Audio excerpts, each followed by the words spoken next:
Well, good evening, everybody. Welcome to the John F. Kennedy Jr. Forum. Welcome to Harvard Kennedy School. I'm Nick Burns. I teach international politics and diplomacy here. I want to pay a special welcome to our dean, David Elwood, who's done so much to build our school. Welcome him back from his recent trip. And also want to welcome Trey Grayson, who's the new director of the Institute of Politics. It's his 4th official day at the Kennedy School. Welcome, Trey.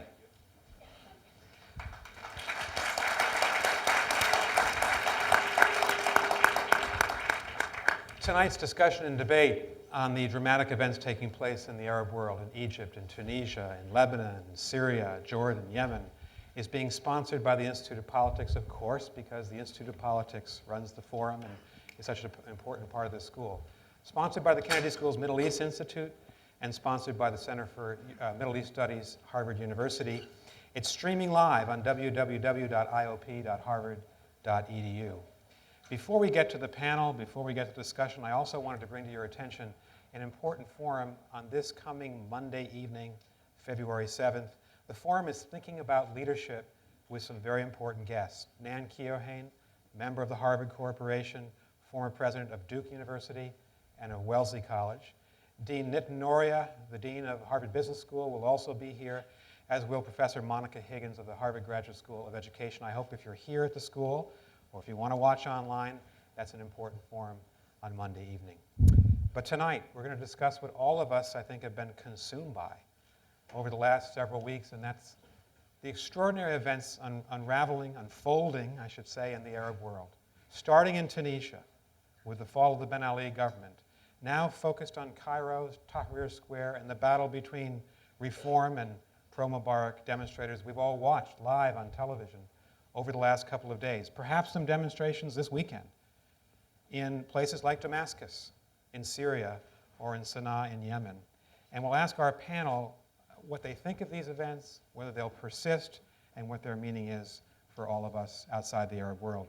We have 4 outstanding professors, all at the Kennedy School or Harvard University, starting with my good friend and colleague, Tarek Masoud, assistant professor of public policy, now a media star. You've seen him all over American and international media over the last couple of days. Welcome, Tarek. Professor Malika Zeghal, who is a professor in contemporary Islamic thought and life at Harvard University, who's a great expert on Tunisia, but also on Egypt. So we look forward, Professor Zeghal, to your remarks. Professor Roger Owen, A.J. Meyer Professor of Middle East History at Harvard University, and a recognized expert on the history of the Arab world. And our good friend Rami Khouri, who is associated with the Kennedy School, part of our leadership team at the Belfer Center, director of the Issam Fares Institute for Public Policy and International Affairs at the American University of Beirut. Rami's visiting us this month, so his visit's well-timed to help us think through these events. I thought what we could do, both in the discussion here on stage, but also when we get to all of you and you ask your questions and tell us what you think, is focus on 3 issues. There is a pan-Arab narrative of reform being written in these events. It's being written by young people. Some of it is leaderless, as we saw in the streets of Tunis and initially in the streets of Cairo. What caused the youth of the Arab world to take to the streets in the way they've done, largely in peaceful protests, clamoring for democracy, openness, greater human freedom? Are we going to see further ramifications in the fall of governments, as we saw in Tunisia?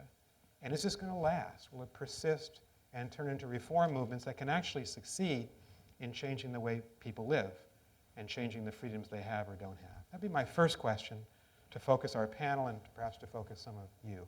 Secondly, Egypt, the keystone country of the Arab world, largest country, 85 million people, has known 3 presidents in its modern history, all generals, Nasser, Sadat, and Mubarak. Are we witnessing in Egypt the type of profound change that could lead to a revolution, reform, freedom? Or are we also witnessing today, in President Mubarak's speech just a couple of hours ago, when he was very critical of President Obama, when he said he'd stay until September, and that they'd essentially take back the streets? Are we witnessing a counteroffensive by the Egyptian government against the protesters over the last 24 hours? And finally, how should the rest of us, who are not the actors in this drama, watching from Harvard, watching from all the countries represented here, how should we react What's the role of the international community, of the UN, of the Arab world? What's the role of President Obama and the United States? And what's the proper balance here between public statements calling for reform, perhaps, and quiet diplomacy behind the scenes trying to influence the Egyptian government and some of the other regional governments to move forward on the agenda that the people in the streets believe is a very important one. So there's a lot to talk about.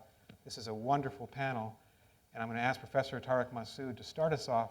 Tarek, what is your perspective on the meaning of the events that we're seeing? Thanks, Nick, and thanks everybody for coming and being interested in this topic. I did not know that people were interested in the Middle East. So I think that the meaning of this event, I think in part you're right. This is a kind of a pan-Arab story. This begins in Tunisia with a fruit seller who'd been wronged, burning himself. And now we see that the people of Egypt were inspired by what happened and are now demanding their own rights. As I've said before, there's a kind of cultural change that you observe in Egypt. Now, I have the worst timing of anybody in the world, right? So I left Egypt on the Friday before these protests started. And I had to tell my chairman, that I wanted the fall semester off because there were elections happening in Egypt. And I needed to be there as this momentous event of elections occurred. And of course, nothing happened during the elections except for fraud. And I was very depressed. And it's only when I leave that you say, okay, now we're going to do this. But I think in part they were inspired by the Tunisian example. Before Tunisia, Egyptians would see protests. They were protests by these young people who were trying desperately to get something started. And I think folks would walk by them and say, God bless them, they're really doing God's work. But how are you going to unseat this regime? This regime has full command of this society. How are they going to get rid of it? After Tunisia, when Ben Ali left, I think it created a real change and a sense of the Egyptians' collective advocacy.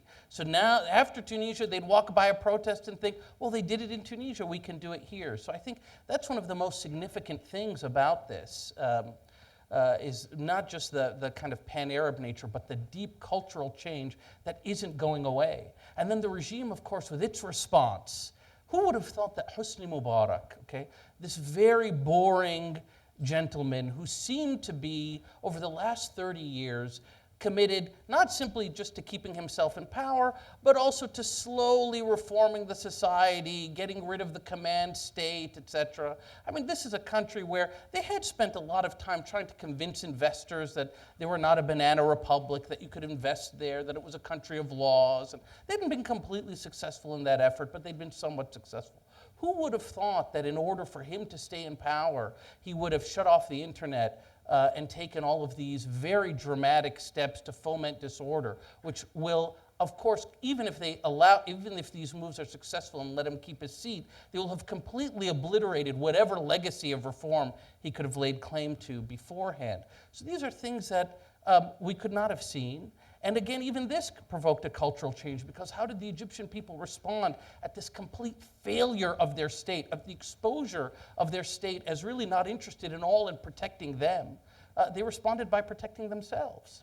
And so, whatever happens, whatever the end game is in this particular scenario, I think that the Egyptian people are going to be much more formidable than they were previously. The question that you had asked about whether this will result in a kind of democracy, how will this resolve itself? This is where we move from the inspiring to the very boring and mundane and technical, because how do you transform this, as you say, youthful, semi-leaderless movement, this expression of popular anger and desire for freedom and for reform, into an actually concrete group of individuals who can negotiate with whoever they need to negotiate with in order to actually affect concrete transition to democracy. And that is going to be much harder. So do you want me to keep going? I don't know what the rules are. I mean, I have 5 minutes to continue. The rules are that you have about a minute left. Okay, fantastic. Good.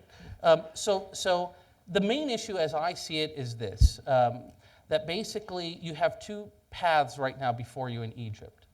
The first path is that the opposition, the people in the street, somehow, by some process, figure out who will represent them.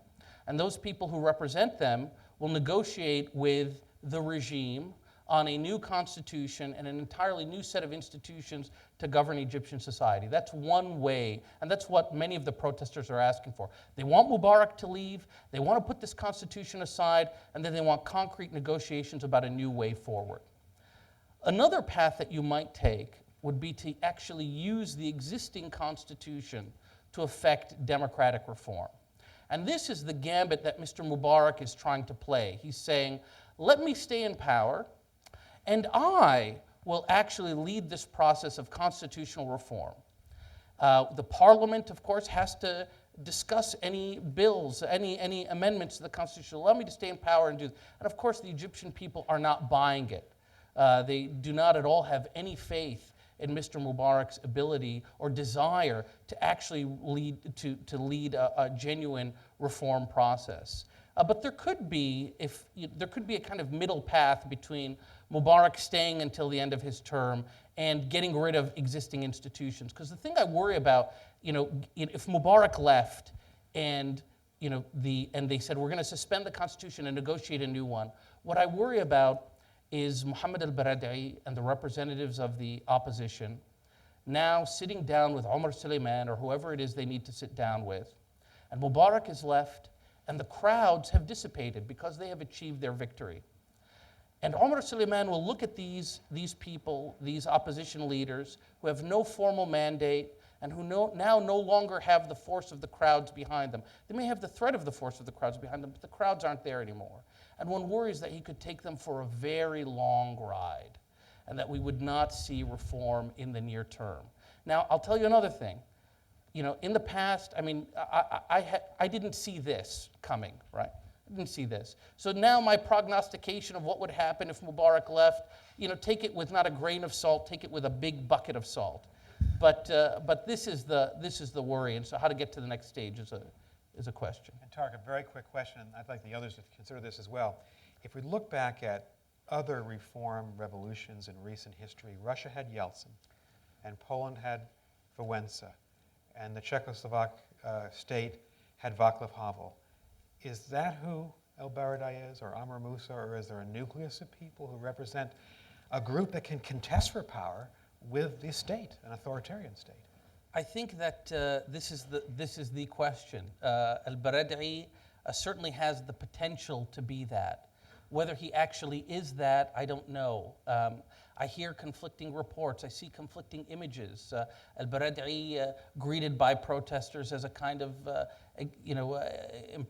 embodiment of their hopes. Others, images are of el-Baradei ignored by many protesters and people thinking, who is this gentleman who's coming, parachuting in? He's not been with us through our struggle through the years. I think that is a question, but I also think it's not the main question. I feel as if the opposition could get their act together enough to have him at least be, if not their Wałęsa, at least the kind of dutiful clerk who will sit and transmit their demands to the regime. The question is, will the regime actually negotiate in good faith? Thank you. Professor Zeghal, you are unique in the respect that you are an expert on Tunisia and you're an expert on Egypt. And I think we also want to hear about your reflections on what just happened in Tunisia with the fall of the Ben Ali government and whether or not you see links between the protest movements or at least inspiration there. Of course, thank you. I'd like to start by saying that this is quite an extraordinary moment for the history of the modern Middle East. The Tunisians started by ousting their dictator on January the 14th of 2011. This is the first time it happens in the history of the modern Arab Middle East. And it has shown to others in the region that it can be done. So it has really opened up the domain of possibilities, the domain of political imagination. It's really the wall of fear that has fallen with this event, I think, and that has changed the psychology, the culture of the region. And I'm not sure if other countries of the Middle East will necessarily follow in the footsteps of Tunisia and maybe Egypt. But the pressure is now on all the authoritarian regimes of the Middle East. And I think that's an important moment. What has happened in Tunisia and what may happen in Egypt and what has already happened in Egypt, in fact, is probably the sign of future deep changes in the region of the Middle East. And all these countries you have spoken of in pan-Arab movement, all these countries have similar economic and political problems. Let me go back to the Tunisian revolution and the current events in Egypt too, because I think there are real similarities there.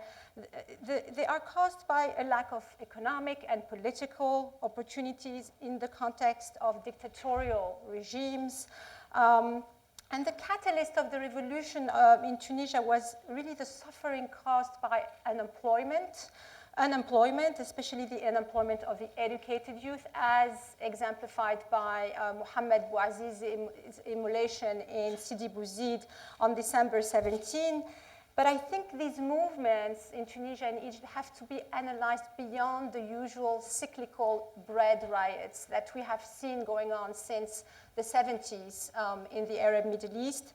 The movement became very quickly a political movement. And I spent a long time looking at all the economic demographic indicators.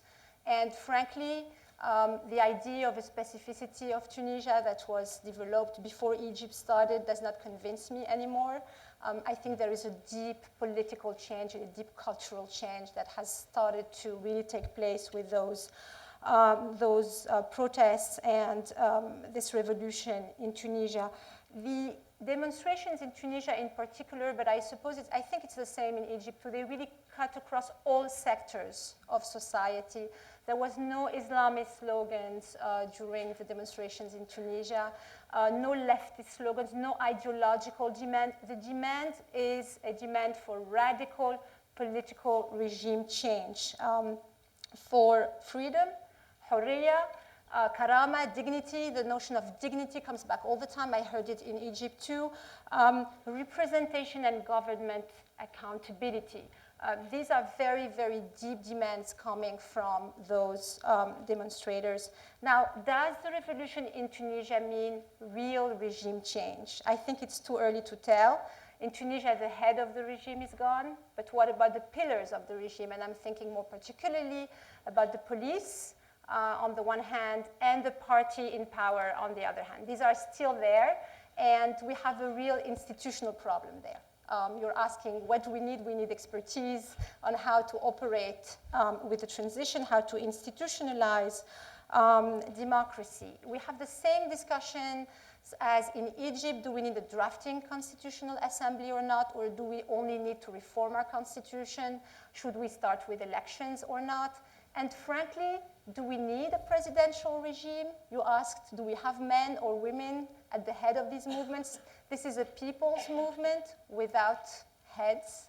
And so do we really need another charismatic leader who will confiscate the political resources and the economic resources? That's my question. So that's a question that's very much on the table currently in Tunisia.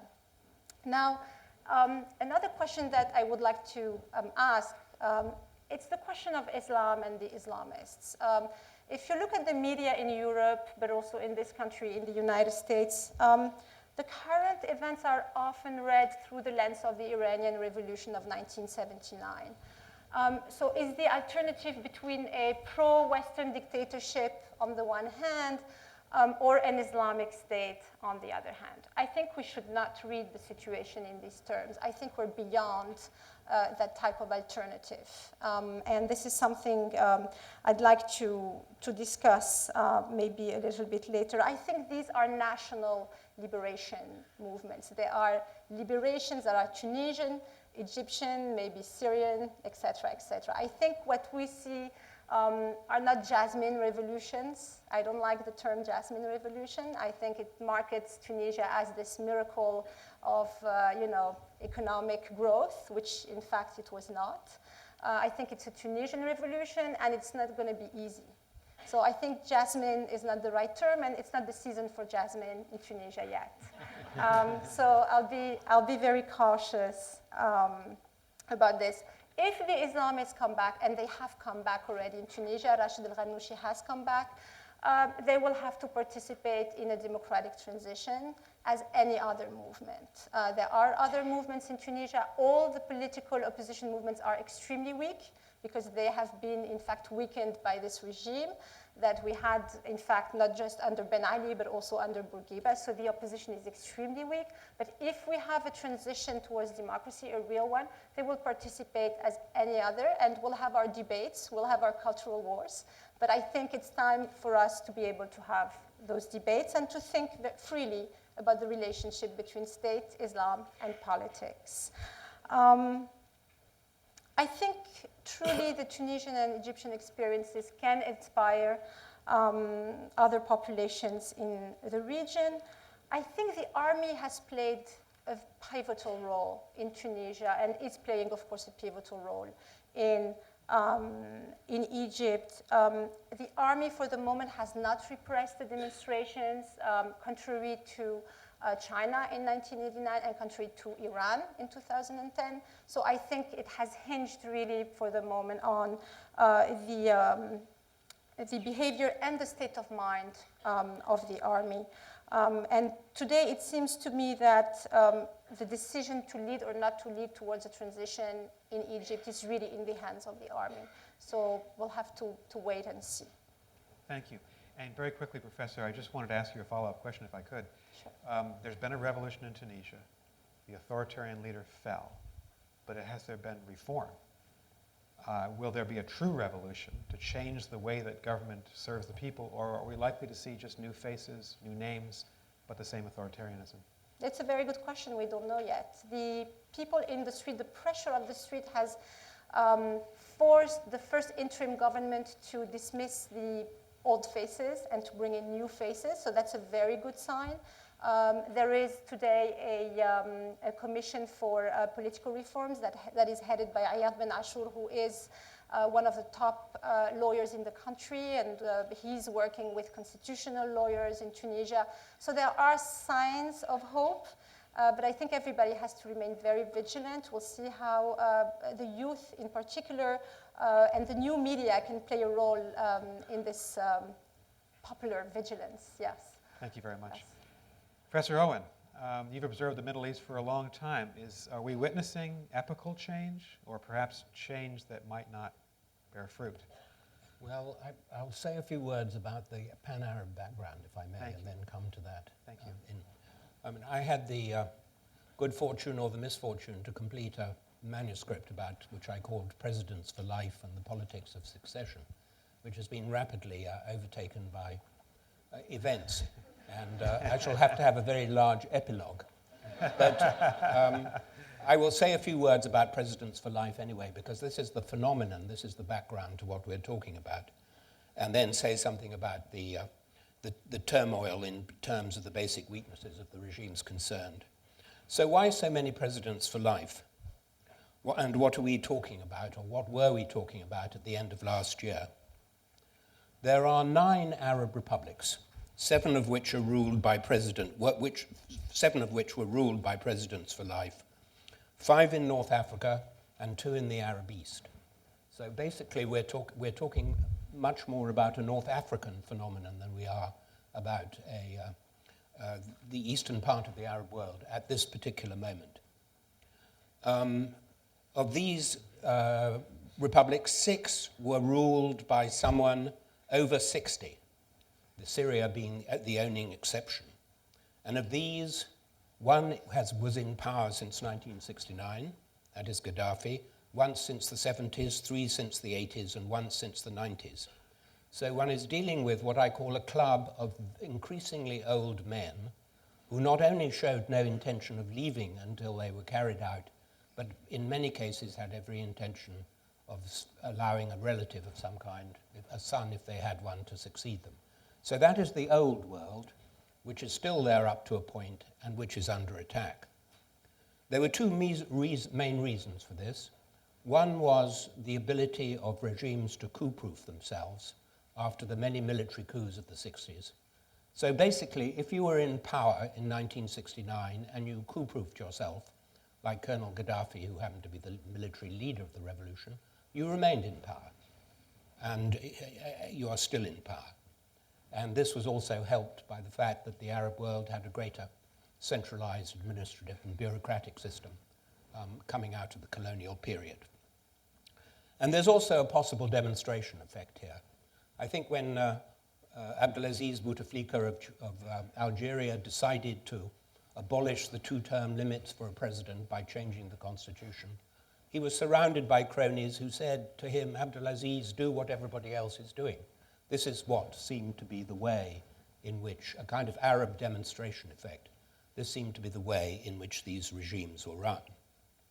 And they had many similarities. They were strongly centralized security states, run by, in a very personalized way, by a president and a crony elite involving the top echelons of business, the army, and so on.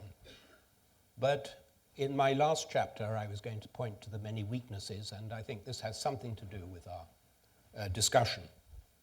They were extremely inefficient regimes, however centralized. They could not manage prices. They could not manage anything except in security terms.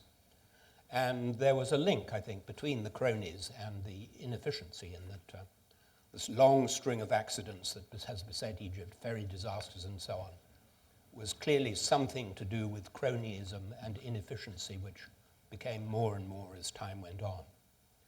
Then these regimes found themselves with the need to legitimate themselves by elections and the manipulation of constitutions. And this proved an extremely difficult role, because elections could be overmanaged, and I think Egypt is a perfect example of that, of a complete misunderstanding by Gamal Mubarak and his friends in the National Democratic Party, so overmanaging the election, not allowing any opposition, and really calling attention to, instead of delegitimizing the regime by their activities. Then there was the question of succession, and the fact that after there was a great deal of uncertainty and so on about who was going to succeed these old men, and a legitimate concern about what was going to happen. And finally, everything appeared to be getting worse in the last years as the presidents got older, and I could feel this palpably when I was in Tunisia a year or so ago, when the young men of Tunisia were in despair. This hideous family that is ruling us. They didn't say that because they didn't dare, but I could feel them thinking, this hideous family will just go on and on and on. Even after Ben Ali dies, his wife will be there and then his son-in-law will be there. So there was absolutely no hope. So I think they were unstable, not stable, and they were ripe for the nationwide demonstrations, but no one could actually have seen the spark that ignited them. And now I think we're having a counter-demonstration effect, spreading from one Arab country to another. As for the lessons, I think we have to look. This is not happening everywhere. There are some places where things are better than others. Kings seem to be doing better than presidents at the moment, and Rami, I know, has some ideas about this. You are also protected by sectarianism. In Lebanon, you can't have a strong president. All Lebanese presidents last for 6 years, unless the Syrians say that they should last for 9 years. But still, they leave. And in Iraq, you have a weak presidential system because it's also sectarian and there's a kind of balance. So in fact, you are lucky to live in Lebanon and Iraq and have been much less lucky to live in one of the North African states. And then I think, as we've mentioned, there is the question of the army. And just ending on a note about where we are with Egypt.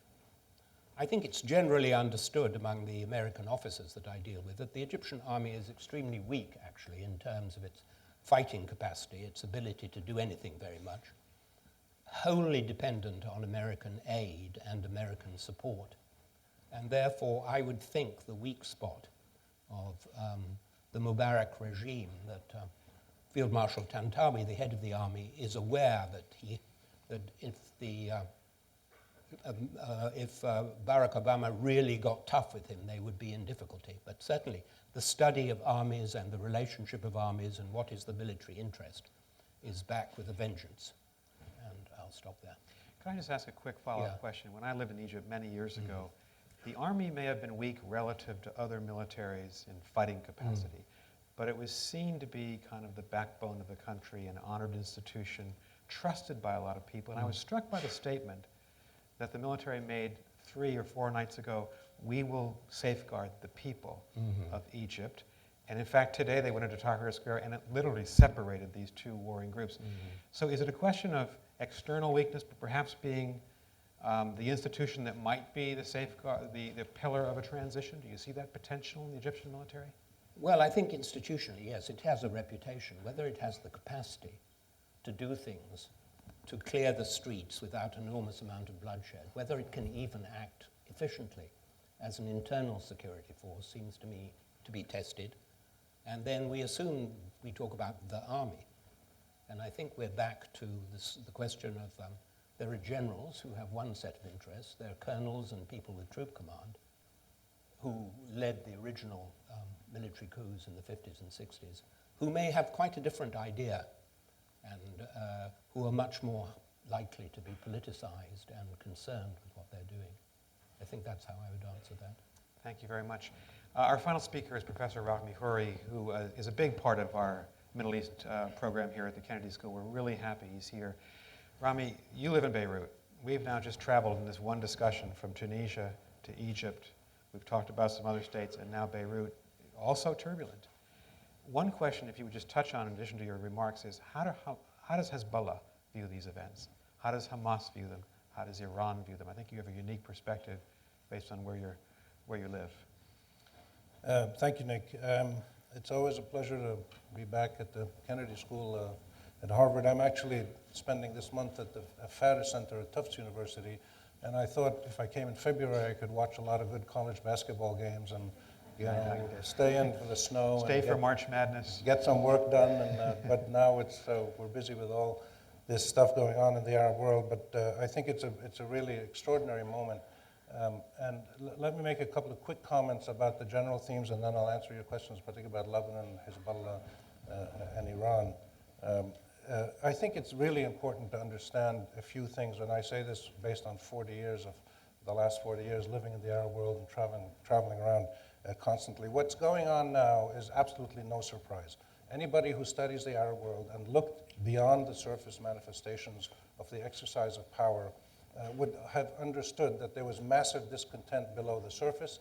And if you take just Egypt, for example, they've been trying for years, the judges, the Kifaya movement, the Muslim Brothers, the trade unions, the student groups, the human rights activists. They've been doing this year after year after year for the last 20, 30 years, and they've been hit over the head by the state with the direct, consistent, and unrelenting support of foreign governments, especially the United States and France and Britain and the European Union. There is no surprise about what's going on now. Why did it happen now? It happened now because a combination of degrading experiences has afflicted hundreds of thousands of young people across the region who can't get sufficient jobs. If they get a job, they don't get enough money to get married. If they get to college, they may or may not have the opportunity to compete equally in life. A combination of social and economic pressures, political degradation, corruption, abuse of power, watching the continued Israeli colonization of Palestinian and Arab lands and attacks against Arab countries, watching foreign armies coming in year after year and attacking different countries and threatening them and making regime change, watching the massive hypocrisy of Western governments to bend the rules about who can have peaceful nuclear power and who cannot.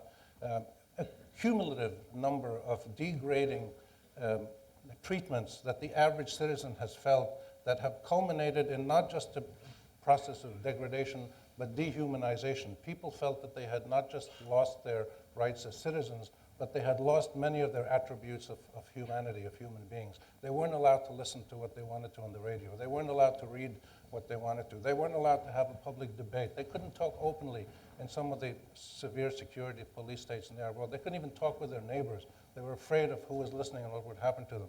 This went on for decade after decade after decade, and finally it snapped. And one guy burned himself in Tunisia, and then the wave spread. You mentioned Poland, Lech Walesa.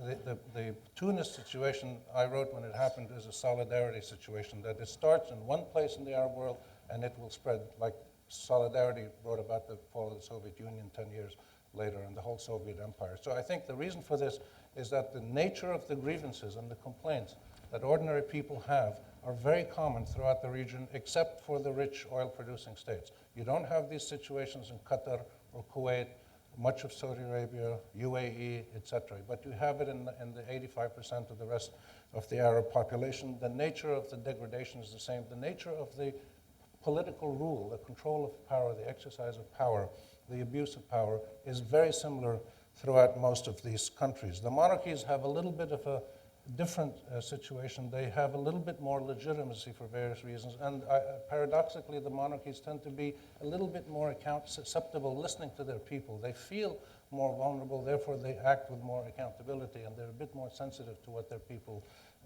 feel.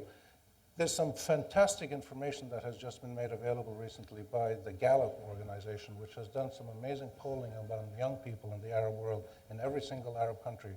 3 polls in the last year and a half for this group in Qatar called Silatec, which does studies about the transition from education to work. And polling among something like 50 or 60,000 Arab young people between the ages of 15 and 29 revealed some amazing data that we knew instinctively but is now verified. For instance, the number of young Arabs in this age group who are mostly well-educated that want to immigrate and leave permanently averages around 30% for the whole region. But a third of the best educated, most productive young people want to leave their countries. They just want to get out of there. And in Tunis, and particularly in Tunis, they say, unlike most of the rest of the Arab countries where they say they want to leave mainly because of economic opportunities or the jobs, prices, cost of living, in Tunis they say because of the nature of the governance system. They're fed up with being degraded and treated without their basic rights. And the number of young people who want to immigrate in places like Morocco reaches 43%. In Tunis, it was 46%. And then you have data, for instance, confidence in the judicial system. The number of people who have confidence in the judicial system and the young people is around 50%. Half of them just have no confidence in it. Confidence in the government roughly is the same, around 50, 55%.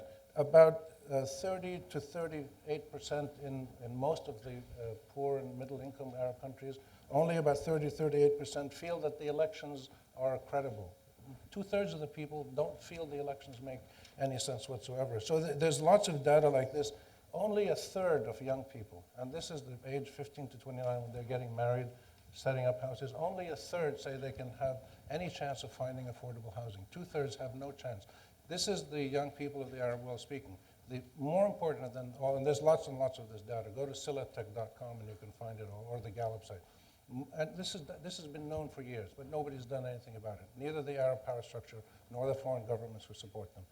The other important thing is that all of this sentiment among young people is almost identical with the adults. There's virtually no difference among young people and adults in the Arab world in this data, except for one statistic, which is young people are more likely to want to immigrate because of the nature of their lives. Yet older people are not susceptible to wanting to immigrate.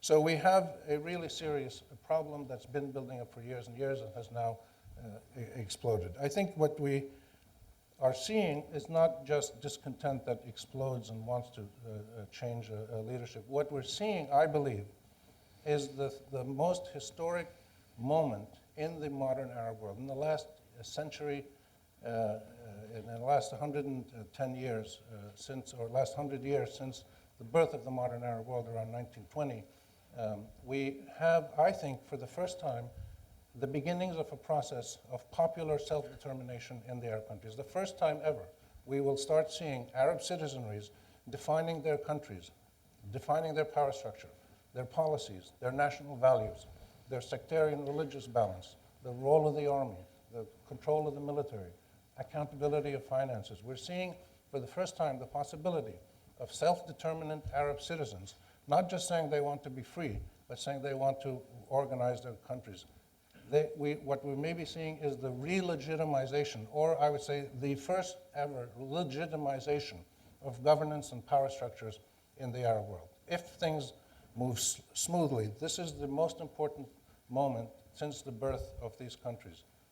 90 years ago. And we've had another moment in the 70s and 80s when most of these countries were taken over by the security services and the military, and have kept this region locked in this condition for so long. It's interesting to note that the slogans that we're hearing that people are calling for, dignity, freedom, equality, are exactly the same thing that the Islamist movement started talking about in the 70s and 80s. El-Karama wal-Adala, dignity and equality, exactly the same things. Once the population with a sectarian trend brings us out into the open, the Islamists will mostly melt away and go back to getting their 15, 20%. The Islamists will be like George Wallace in the South. They'll always get 15, 20%. They won't get more than that. Once the other people step up, there was nobody else who could challenge the governments when the Islamists were there. Therefore, they became the big boogeyman. Last point, I think I've run out of time. Last point, these transitions take a lot of time. It took the Western world 500 years to go from the Magna Carta to the French Revolution. It took the United States 300 years to go from slavery to giving women the vote and giving blacks equal rights. These things take time. It's unrealistic for simpletons on American television or other people to start looking at us. Simpletons who work for the networks. The guests are always really great. Simpletons who work for the networks. And there's some simpleton politicians, but we won't name them. But you're not a politician. We're not going to name any names tonight. No. But for people to expect this to happen quickly and say what's going to happen next week and what's going to happen next month is unrealistic, unfair, and will be seen by the majority of people in the Middle East as a continuation of the kind of Western racist colonialism double standard that they're fed up with. And I think a subscript to this issue going on now is that people who are criticizing their governments will also start criticizing those foreign powers who supported them for many years. So I think what the U.S. should do, you asked what the U.S. should do, should just leave this, the U.S. should come out for the first time ever and put its policy where its mouth is and say, we support freedom, we support equality, we support self-determination. We will deal with any elected government that accepts majority rule and protects minority rights. They should apply the same standards in the Arab world that it does everywhere else, and people will rush to embrace the United States. Hezbollah, Iran, you mentioned Hezbollah and Iran and these groups. These are a manifestation of a response from populations to conditions of degradation, of double standard, of predatory foreign attacks, and many other things that they complain about. In Lebanon, the absence of a strong central state meant that somebody had to emerge and address issues of ending the Israeli occupation or helping the Shiites stop being third-class citizens. The rise of Iran is well known, the Islamist revolution, which has now, I think, become largely delegitimized. There's many different specific reasons for what's going on in Iran and Lebanon, which are specific, I believe, to those countries and should not be generalized. The point is the United States and the West and the Europeans and others missed the boat when they refused to deal with Hamas when it won a democratic election. They should not miss the boat again this time. The United States should stand with democratically elected people, the consent of the governed.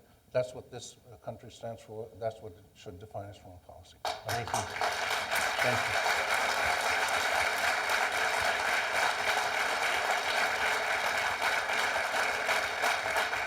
Thank you. I want to thank all four of you for your insights and your willingness to share your views. We're going to go to questions in just a minute, but very quickly, Rami has now put on the table the third question. What should the United States do? I wonder if, in a very brief 30 to 60 seconds, what should President Obama do? We talked in my class today about President Obama perched on a high wire, no safety net, juggling competing priorities. He has done what Rami said. He's thrown his rhetorical support to the people of Egypt. He has had an open disagreement today on television with President Mubarak. And yet that's one part of the juggling act. The other part is the real concrete national interests. The fact that Egypt has a peace with Israel for the last 3 decades. If that were to be abrogated, all bets are off in the Middle East. The fact that Egypt has been standing with the US and Europe on counterterrorism, the Suez Canal lifeline open to Europe, energy flows, the fact that Egypt's been containing Iran with the rest of the Arab world and the US. There's a lot at stake for the US. Does the president have the balance right in this very difficult, complex environment, Tarek? He's certainly got a very tough task ahead of him.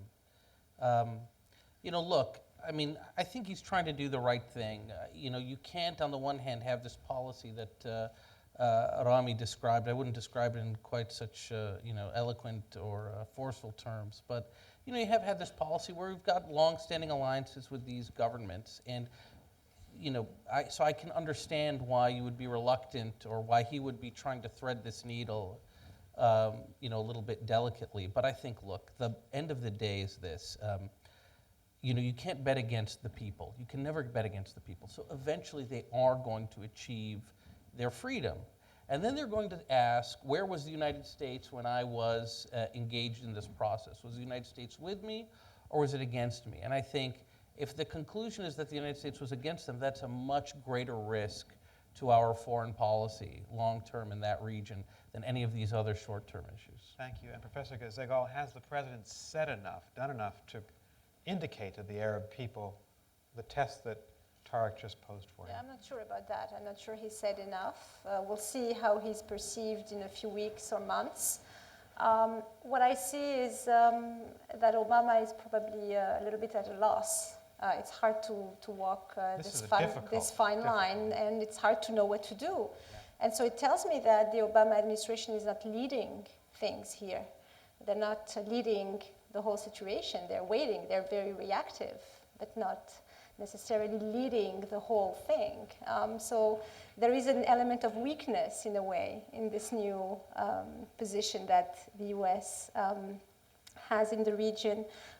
Just a note about Tunisia. I think Tunisians were very lucky that nobody paid attention. Tunisia was very lucky not to be part of the big geopolitical game in the region, because Tunisia is not important in terms of the alliances that are taking place in the Middle East. So, of course, Tunisia is an ally of France and the United States, but it doesn't play an important role in diplomacy. And therefore, they were left alone to do their revolution.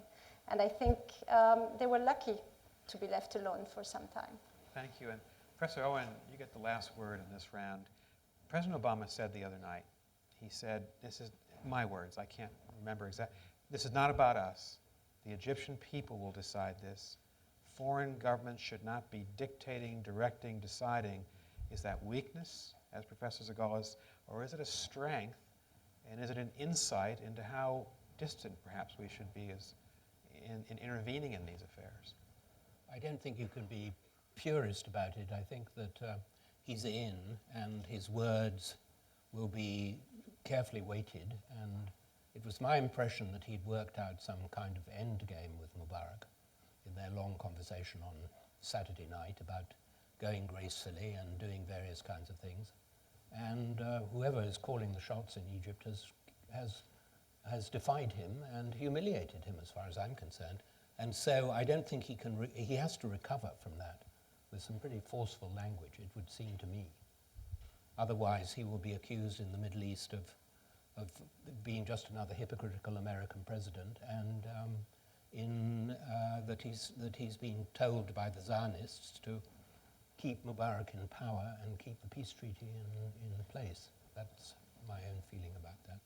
Thank you. We'll go to questions. To give President Obama his due, President Mubarak just hit back at him rhetorically a couple of hours ago. Yeah. So we'll see what happens tomorrow in this fast-paced crisis. Mm-hmm. We're going to go to the audience for questions. A couple of ground rules. There are 4 microphones. You see one here on the floor, one there, one in this balcony where the gentleman is already standing, and one here. And I'll just start over here. A couple of ground rules for you. Please identify yourself just by name. Second, brevity is always appreciated at the Kennedy School. Third, statements and questions always end in a question mark. Jad from Lebanon, one of our great students here. You've got the floor first. Thank you. My question touches on what you've been talking about, specifically the American position, the American administration. Unlike Lebanon, Egypt is not used to the lack of order. It is used to an order of things, stability for the past 30 years, just like many regimes, whereas the Lebanese are used to chaos and they used to have their lives continue without government, let's say. My fear is that is it possible that the need of order of the Egyptian society in the actual situation of chaos, if it is extended for a while, is there a tendency or a possibility that the need for order creates calls for the army to re-establish that order? That would also coincide for maybe the same level of fear on the international level of the Americans and Israel, that are also afraid of this extended situation of chaos because of the obvious interests of Israel. And could those low level of tolerances in the Egyptian society and on the international community, particularly America, coincide in wanting the military to fast come in and to kind of re-put some order in that chaos, with the risk being that there's a perpetuated Suleiman scenario, negotiating with no one, and it's a kind of pushing down then the positive effects of the latest revolution. Thank you, Jed. Tarek. That's a great question. I think certainly that we've seen that the regime strategy, part of the regime strategy to deal with this, was to allow or foment the kind of chaos that you're talking about, and gamble that it would create a yearning for order or return to normalcy. And I think what we're seeing is that hasn't quite worked.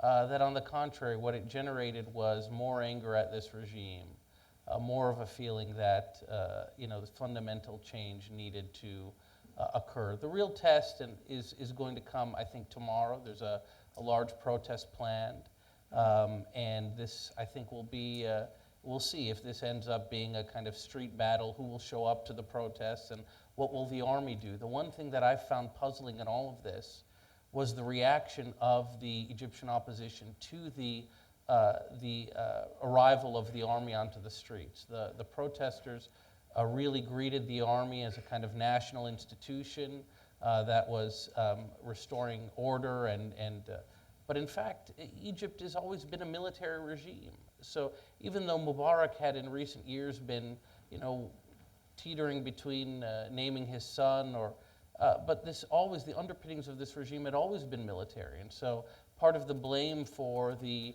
misfortunes of the Egyptian people always lay with this military regime. The military controls something like 40% of the Egyptian economy. And so what worries me is exactly as you said, a yearning for order, therefore an acquiescence to the arrival of the military and the military taking control, which will then have resulted in a change in nothing. Yes, please. My name is Arik Ibrahim. I'm a mid-career candidate and I'm Egyptian. The question is about a third scenario, and my question is to the panel, a third future scenario, whether the panel would see as a possible scenario or not. Is it possible that the international community, along with the US, are able to exert enough pressure so that the next vice president would be a person who is slightly likable to the Egyptian and acceptable to US, such as, for example, Amr Moussa, and then they would, and then President Mubarak would be asked to step down, because something like this, I think, would be acceptable to the Egyptian people who do not want to see him or anybody representing the old regime in his place. Thank you. So an interesting suggestion. Amr Moussa, former Egyptian foreign minister, Secretary General of the Arab League, could he be a transitional figure? Could el-Baradei, to help pave the way for, I think this very good suggestion, how they might move forward? You mentioned, again, the Poland example. I think we shouldn't rule out the possibility that somebody like, say, Omar Sleiman could turn out to be a Jaruzelski, General Jaruzelski, who was named by the Soviets to take care of Solidarity, turned out to be somebody who worked with Solidarity for a peaceful transition to democracy. So there has to be, among the 80 million wonderful Egyptians, there has to be 50,000 qualified people who can play key leadership roles in a society that has approximately 5,500 years of running its own affairs. I mean, this is the most organized, experienced society at managing urban development and human dignity anywhere in the world. There's nobody who has more experience than the Egyptians. So I don't think there's any problem. That scenario is a perfectly realistic one. Will the Egyptian people be allowed to do it? I think this is big question. This is a critical moment of transition now to see how these various opposition forces will work together to bring about the transition. Transitions are tough for military rule. I'm worried about too much emphasis on the military as the great savior. Militaries are good at defending borders. They're not good at running internal affairs, and I think we should take the focus away from the military. Thank you. Yes. My name is Brian Haggerty. I'm a PhD student in international relations at MIT.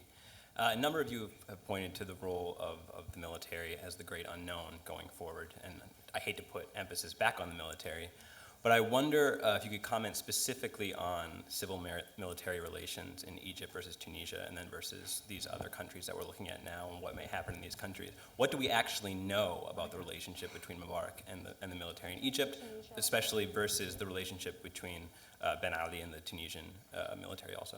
Thank you very much. Thank you. Professor Zeghal. Yes, great question. The Tunisian regime under Ben Ali was not a military regime. It was a police state, even if Ben Ali had origins within the military. So the pillar of the regime was the Ministry of Interior and the political police. And therefore, the police was, in a way, the spoiled child of the regime, and the army was, in a way, marginalized a little bit in terms of resources. It has only 12 helicopters. I don't know if you realize what it means. So it was, even during the revolution, it was very much stretched, and it took a neutral position in the sense that, more than a neutral position, that General Ammar, who was the head of the army, refused to fire on the demonstrators. He was fired by Ben Ali and then came back after Ben Ali left, right? So the army in Tunisia, it doesn't have the same standing as in Egypt. It's not, the army of Abdel Nasser, and it doesn't have the same, I would say, national standing. It's not the spine of the regime, but it played an important role by refusing to fire on the demonstrators, and later took a more neutral position, protecting the protesters in the street until the end, until the second interim government in January, I think January 17, if I remember well. So it played a very important role, not in the transition that we're going to see now, but before that, in the sense that it has led the revolution toward order rather than chaos. Tarek. Yes, Professor, please. Yes. I mean, we talk about the army. I think there's the perception of the army by the Egyptians, which is on the whole a good perception. There's the army's own perception of itself, which I think it's in a great state of fear at the moment, and there's a great deal of division. Not feeling that it doesn't want to be drawn into politics, that it will be drawn into politics if it starts killing a large number of people. Not knowing what is best for it, how to protect its interest in the peace treaty and in military industry and so on. So I see divided councils at the top. It's not as though Field Marshal Tantawi can just give an order and everybody will obey it. There seems to be some doubt now whether if he did give an order to do certain kinds of things, whether it would be obeyed. So I think that the army is feeling itself along very slowly and also, as I say, not willing to go too far in order to annoy the United States, on which it is totally dependent. So whether it is a coherent force capable of doing something, I think probably much better to think about it is there's a kind of an alliance between Tantawi at the head of the army and Omar Suleiman, and somehow or other they have to work out how they're going to get from now to September and the presidential election, and the hope that Mubarak will actually go and a new lot of presidential candidates will appear. Professor Owen and Tarek, so the U.S. government has given approximately $30 billion, $35 billion, I guess, to the Egyptian military since the Camp David Accords of '79. Is that the avenue of U.S. influence, more from the Pentagon to the military versus what President Obama is trying to do with the civilian leadership? Well, I think it is, yes, but I don't know what Tarek thinks. Tarek, what do you think? I agree with Professor Owen in this, as in all things, that, yeah, absolutely. It's not simply the money, it's the training. You know, I was once talking this is not about the military, but it gives you a sense of how everybody perceives the United States and Egypt, talking with a couple of Muslim Brotherhood members, a senior member and some young guys. And we're talking about the United States, and the young guy says to this, we're listening to the senior member, and I says to him, I heard that America is about to fail. America's about to collapse. Is that true? And he said, my son, I don't want America to collapse. America feeds me right now. I can't have America collapse. And I think that, so the dependence on the United States of the military, Egyptians in general believe somehow that we are very dependent on the U.S. I think we have a lot of leverage. And so when people say that the United States doesn't have any leverage, I think they're just shirking responsibility, and particularly with the military. Thank you. Thank you. Yes. My name's Sarah Altantawi. I'm a PhD student in religion. My question, unfortunately, is also about the military in Egypt. My question is this idea that the army is this beloved force, I think, may have started to crack last night when many of us were watching snipers fire on protesters and the army stood back and watched. And from what I can tell, this has had quite an effect on this unblemished image of the army. So my question is there an end game to what's going on in Egypt that does not involve a military government? And if there is a possibility for a coalition government of protesters, el-Baradei, Muslim Brotherhood, etc., how do we get there? Thank you. What's the process by which you get there? Great question. Could I just add to it, with your permission? I was watching the same live video. It was murky. Is there a distinction between the army and the security forces? Oh, absolutely. And are they acting in a very different fashion? Yeah, absolutely distinction between the army and the security forces. The question that you ask, is there a scenario here that does not put the military in control at any point, right? And that is the problem, because I think even those among the opposition some are willing to have a kind of interim government in which the military plays some caretaker role. And while Rami may believe that Omar Suleiman is Jaruzelski, I look at the Egyptian experience with military government, it's not a good one. In Egypt, they don't like to go back to the barracks. That's just our historical experience. Let's go with it. So there is a way in which you could actually get from where we are today to a process, to an endpoint in which the military is out of politics. Okay? But I cannot see it happening without significant U.S. pressure. So there is a roadmap. I've actually written it up, and I won't bore you all with it because it will take more than my allotted time. But you could do it. The problem is that you've got to get the military on board with this idea that it's not going to be able to control this. And this is something that they're reluctant to do because there's a culture in the military. Egypt is the pivotal nation. Egypt is under severe threat from all sides and all angles. And how can we, and Omar Suleiman said something like this today in his interview on the Egyptian television. We have to shoulder this, we need strong leadership so that Egypt can shoulder its critical responsibilities. And they're not going to leave this to the irresponsible riffraff, the democratic process that can bring me the Muslim Brothers or the Nasserists or people who are going to be responsive to popular passions instead of Egypt's hard national interest. So getting them to let go is going to be very difficult. Rami. Just a point. We have a very interesting experience in the Arab world with Sudan. People are saying Tunis was the first revolt. It wasn't. Sudan in 1985 was the first revolt where popular pressure overthrew Numeiri.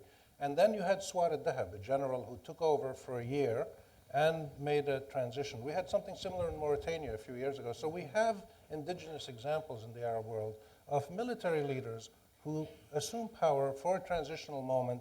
And as happened to, say, Gorbachev, FW de Klerk in South Africa, the people in Northern Ireland, they realize at some moment that the system that they're heading is not sustainable. And they realize it for reasons that psychologists only can tell us, that they have to make changes. And when the army is seen as the guarantor of security and provides that space for civilians to then take over, this is a formula that has worked before in the Arab world and can probably work again. It's a long shot. Getting that transitional mechanism is not easy. Hopefully the Egyptians will do it by a coalition of all of these forces with clear support from abroad for this kind of transition, then going to quick elections and building in mechanisms for the single most important thing that has to be instituted across the entire Arab world, which is civilian oversight of security, intelligence, and military services. That is the single most important thing that has to be somehow instituted. The Turks just did it. The Soviet Empire, all of them have virtually done it. It can be done. And what Tunis has said, has proven so far, is the Arabs will no longer be the exception to the global tide towards democratization and accountability of governance. So I think the military can play this role, and it's a long shot, but it has been done before and it can be done again. And so the leading question, I'm sure someone's going to ask it, is if you're right, Rami, if military rule since 52 is going to end, what is the civilian alternative? Is it the Muslim Brotherhood? Is it a coalition of democratic politicians? It is a combination of the two, but I'm sure we'll get to that in a minute. Yes? Excuse me. My name is Hani Mouafi, faculty at Boston University.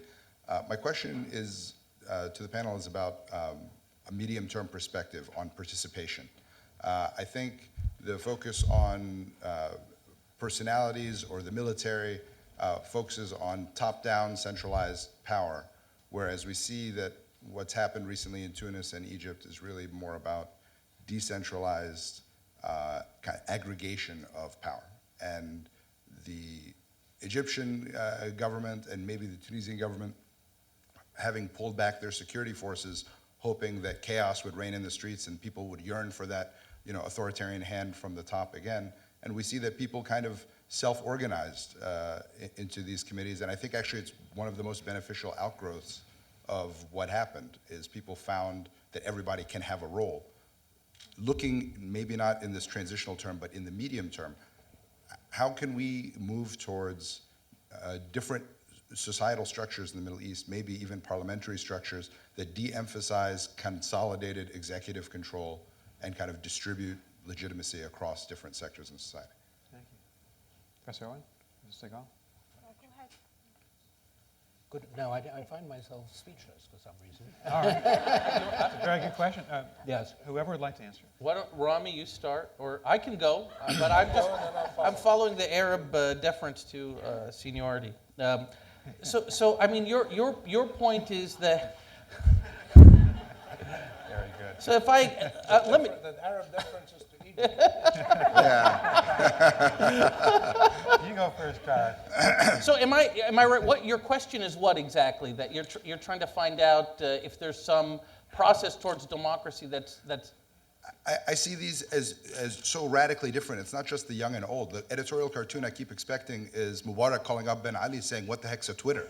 Because so you're saying there's a kind of generational gap here. Well, no, not a generational gap. What I'm saying is that in many ways, I think having more representative institutions that are more broadly representative, that involve more. That's what the people want. I mean, the people want, yeah, right, absolutely. And look, here's the thing, and something that might explain the variation that we're seeing among Arab states in terms of their, in terms of the protest, right? It may actually be the sort of the level of sort of civil society that you have, predating the protest, right? So in Syria, for example, I don't know, but I would be surprised if there was, if what happened in Egypt would be repeated in Syria. And in part, I think that's because in Egypt there is a little bit more civil society. There is a little bit more kind of social organizing than is allowed in Syria. And I would also, like in the Gulf states, for example, part of it is that, yes, these are rich, content states, and so nobody is that upset with the regime. But another part of it is that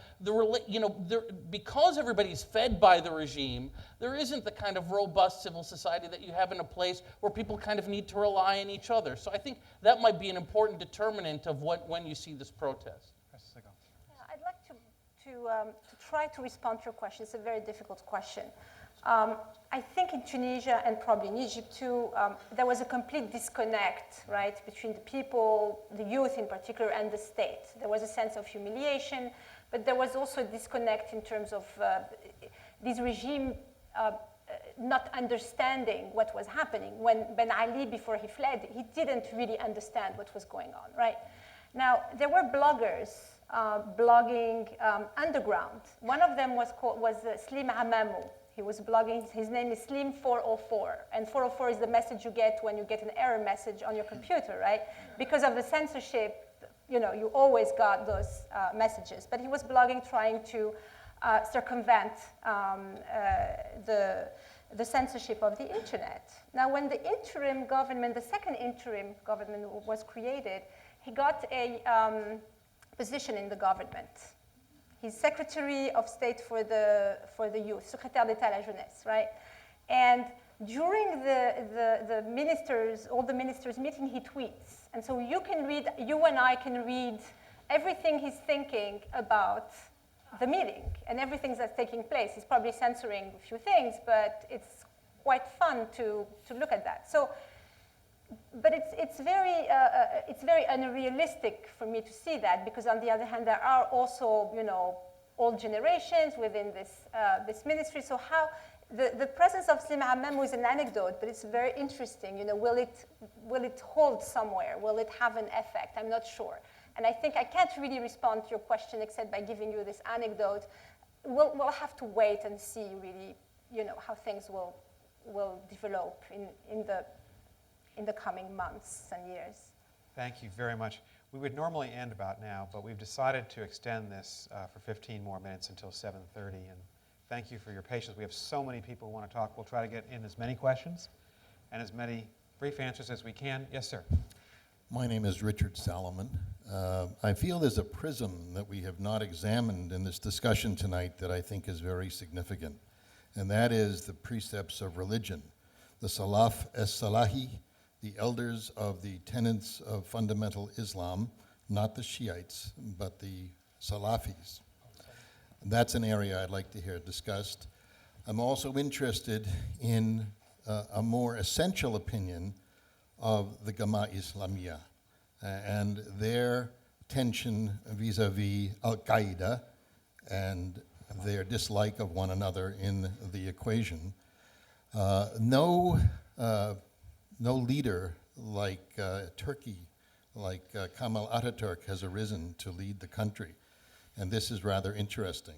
There's a vacuum there that tomorrow in the mosques, there will be sermons. And there may be someone suggesting the theme of those sermons, but I have not had privilege to sit in there, and I'd like to know what you suspect is going on there. So these are areas that I think are highly important because we have been dealing with autocracies, and in Lebanon you have a nice split between the Maronites and the Maronites and Islam and the way they hold seats of power. I'd like to hear what you think about these essential potential religious elements like Khomeini, who arose in Iran back in 1979. Thank you very much. Thank you. I'll just make a couple of quick comments. It's interesting you mentioned Ataturk. Ataturk's experience led to a rather militaristic army state for decades and decades and decades, which was finally democratized by mild Islamists when Erdogan and the Justice and Development Party came in. So I think we need to look at the Islamists and politics in the Arab countries in the Middle East with, I think, more nuance and to understand that they represent a force that has grown powerful because there was no other force that could grow in the half a century in which the Arab police state and Arab modern security state, heavily supported by Western powers, did not allow any other expression of public opinion, pluralism, or sentiment. When the system loosened up a little bit and Islamists were allowed to play the game, some of them won, like in Turkey, and they became much more pragmatic and much more secular. And the balance that you have is a balance which is similar to the, say, Christian Democrats in Europe, where you have a democratic process that is defined by the three constituent elements of the Arab world, which is Arabism, tribalism, and Islam. And those three find a balance among themselves. So I think the Islamist boogeyman is a huge diversion and really should not be seriously discussed at all. These societies will find their own balance The Islamists have gone strong because autocrats supported by the West did not allow any other options. When the other options are there, the Islamists then take their normal form, which is 15 to 20%, and that should be something that people shouldn't worry about too much. Mr. Zeghal. Yeah, I agree very much with this. And I'd like to add that when Rashid al-Ghannouchi, the historical leader of the Islamist movement and Nahda in Tunisia, came back, he declared that he would never touch or never put into question the personal status code, which recognizes equality between men and women, prohibits polygamy and repudiation. And he has also declared that his motto was the AKP, the Turkish AKP. And he also said he compared himself and his movement to the Christian Democrats. So in a way, what we see also with the integration of the Islamist movement is really their moderation, their routinization into political parties that do not claim to be Islamist parties, but very often Islamist parties with a religious or an Islamist reference. And this is the case also in Morocco with the Party of Justice and Development that has been there for a few years now and participates in parliamentary politics. So just to go in the same direction of moderation, and there are a force to count with, but we shouldn't use them as an excuse, to go against history, against democratization. I think Islamists, too, seem to be pretty smart about this now, that they know that their presence can be used as an excuse to shortcut the democratic process. So you see in Egypt, for example, they're very conscientiously self-effacing. They're not really at the forefront of these things. And so one could worry, and I understand, I get this question a lot, that they're hanging in the background, that basically what we're looking at right now is Russia in 1917, but in February, right? We're not yet in October. Kerensky versus Lenin. Kerensky, right. So al-Baradei makes a wonderful Kerensky. Alex Kesar, our historian colleague, was pushing me on this. And that the Muslim Brothers will eventually capture any revolution, just like what happened in Iran in 1979. But if you compare the Muslim Brothers to the Islamists in Iran, the Muslim Brothers are a kind of quasi-political party that a lot of people like and a lot of people don't like. Okay, I've studied them for about 8 years. I don't feel comfortable telling you they're 15% or 20%, but they're not 100%. Okay, and I'm not even sure they're 50%. In Iran, on the other hand, this was the clergy, okay, and that the clergy has an enormous amount of power and legitimacy. You can't argue with them. There's a kind of concept among the Shia clergy, something called a particular clergy, not the Walayat al-Faqih. I'm talking about marja' al-taqlid. That a cleric can be a source of emulation. That doesn't, so you see, what does this guy do? Does he brush his teeth in the morning this way? I'll do the same thing. We don't have anything like that in the Muslim Brotherhood doesn't occupy any equivalent stature. So I'm not as worried, but I understand those who are worried. But I think that, they've behaved pretty responsibly so far. Thank you very much. Interesting question. Got a good response from the panel. Yes, sir. Hi, my name is Dominic Longo. I'm a doctoral student in Arabic and Islamic studies, deep personal ties to Egypt. My question is about very short-term strategy in Egypt, especially given the negotiation showdown with the protesters, the opposition epitomized by those in Tahrir saying no dialogue until Mubarak steps down, on the one hand, and then the regime, in the voice of Suleiman, saying no dialogue until Tahrir is cleared. If you were given the chance to give wise counsel to either side in the next days or week, what would some of the main points of your counsel be? Mr. Owen, do you want to? Well, I think that's fairly clear, I think. I mean, you have to show how you get from here to September to the people there, showing that the revolution is in good hands, but that it's going to be guided towards elections, which will be open to all political parties, and a presidential election, which will be open to all candidates. And you also have to produce some carrots at some stage, and that's one of the problems. I mean, clearly it would benefit whoever is in power if they had some money to distribute. So I can see what ought to happen. Whether that's going to happen is another matter. Thank you very much. Yes, please. Thank you. Hi, my name's Natalie Southwick. I don't think I'm old enough to even pretend that I go here. But my question, the thing I've noticed in particular with Egypt is that there's been such a crackdown on information coming out of it. Not so much with Tunisia because, like you said, Professor, no one was paying attention. But from shutting off the internet to arresting Egyptian bloggers to the attacks on Al Jazeera and CNN crews this week, there's been a really overt effort to prevent information from getting out of Egypt through many of the traditional channels. And I'm curious what that says about Mubarak and the fact that perhaps he doesn't care about how he's perceived now, and also the kind of information that the rest of the Arab world and the international community is receiving about what's going on in Egypt and really how much we can trust. And just late this afternoon, there were reports of further arrests of international journalists. Secretary Hillary Clinton made a very strong statement condemning the Egyptian government for this. So the stakes are, it's a very good question. It was clear after, oh, sorry, do you want to, go ahead, تفضل. As the journalist with 4 distinguished academics, I should say that we've seen this over and over. I remember going to Iraq in 1975 and to visit my parents. My father was stationed in Baghdad with the United Nations, and the people at the airport took away my portable typewriter because I was a journalist. They probably knew that, but I wasn't going to work. I was going to visit my parents, but I had my typewriter. And this is as old as time. People take away the means of communication when they feel threatened. I don't think we should worry too much about it in the short run because the technology that we have and the determination of the people will always get around these things. I think just on the point of Twitter and blogging and all that, I think there's been a vast exaggeration of the importance of the social media. It accelerates and expands a process that starts with the basic courage of individuals who will stand up and confront the political system that they feel oppresses them.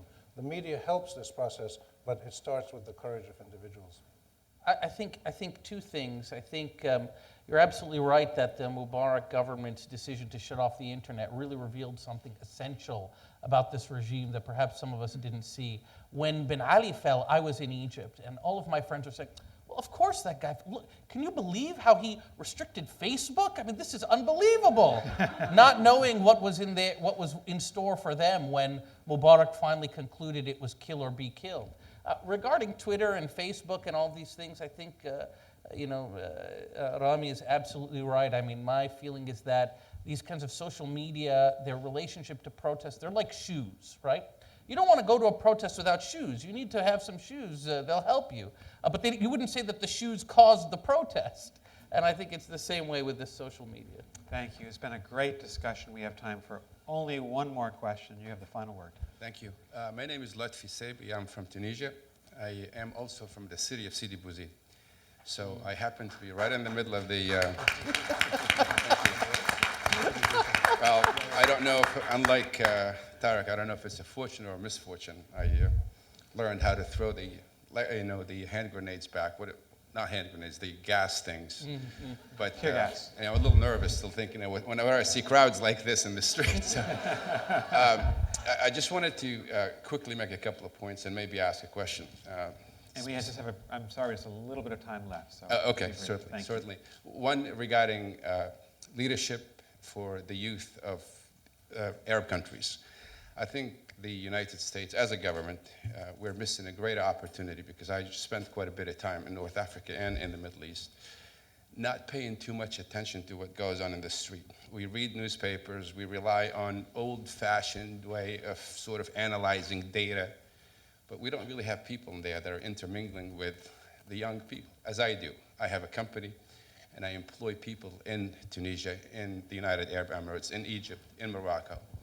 So I always get questions like, why do they hate us, but we love everything American? When Obama speaks of democracy, does he only just mean democracy for the US? I try to explain that perhaps democracy and stability are not mutually exclusive, or maybe they are in certain parts of the world. So not paying attention, and I think Rami, Mr. Khouri, brought up a great point in that maybe 10, 15 years from today, we will be looking at Tunisia, who Professor Zeghal said is not that important. But I think geopolitically should be extremely important, because maybe 10, 15 years from now, we'll be looking at another Iran. And a question. The question That's is, the question. what, if I'm looking here at the future generation, future leadership of the United States, what advice would you give them in terms of how to deal with the street, the young people? 50% of Tunisians are less than the age of 25 years of age. Thank you, Professor Zeghal. No, I didn't say Tunisia was not so important. It's very important to me, and I meant it's to a me, very, yes. it's a very important.